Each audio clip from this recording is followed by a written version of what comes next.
Because I think that we can read, if Sam Williams is at the very back end, then I think you can say, okay, a lot of these veterans are going to be safe. But if Sam Williams is getting some snaps early, and we already know Micah Parsons is going to be used occasionally as an edge rusher and things like that, like, I think guys like Terrell Basham, Carlos Watkins, like, okay, you're on notice a little bit. Like, you're going to be on the bubble coming into camp. I mean, if they were to let go of Basham, I think they get almost $2 million in savings.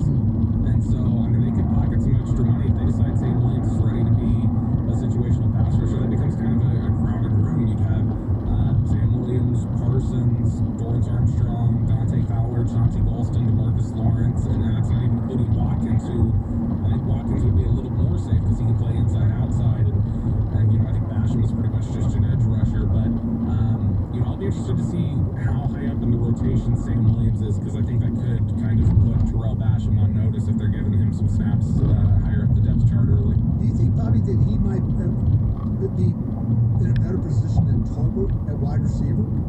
I mean, that he might be the rookie. I know you talk about Smith at guard, but you feel like that he might be the one guy that they're going to kind of lean on a little bit?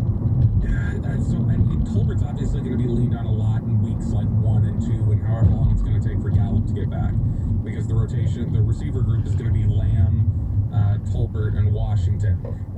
How much they lean on Tolbert when Gallup comes back remains to be seen. If he plays well enough, he may put James Washington to the bench, and then at that point, it's going to be Tolbert will be a very big part of the team, probably more so than Sam Williams. But I wouldn't be surprised if Williams is more used as situational pass rusher, and I think there's a little bit of a I think we've done a disservice. I know I probably have when I've talked about Sam Williams, talking about him as a situational pass rusher. So he played the run really well, actually, at Ole Miss. And so, I mean, he's not just a one-trick pony. I don't want people to think that. I just think that, you know, they've got a deep group of veterans, and it's going to take a little time. And right now, all they need from him will likely be just, hey, we need you to come in and rush the passer in third down passing situations. And so, I guess it just depends on how well Tolbert plays early. If he's able to push Washington to the bench, then I think, you know, Tolbert and Smith become bigger priorities the first year. But if Sam Williams is generating pressure and they give some veteran deference to James Washington when Michael Gallup comes back, then he could have a bigger impact than Jalen Tolbert.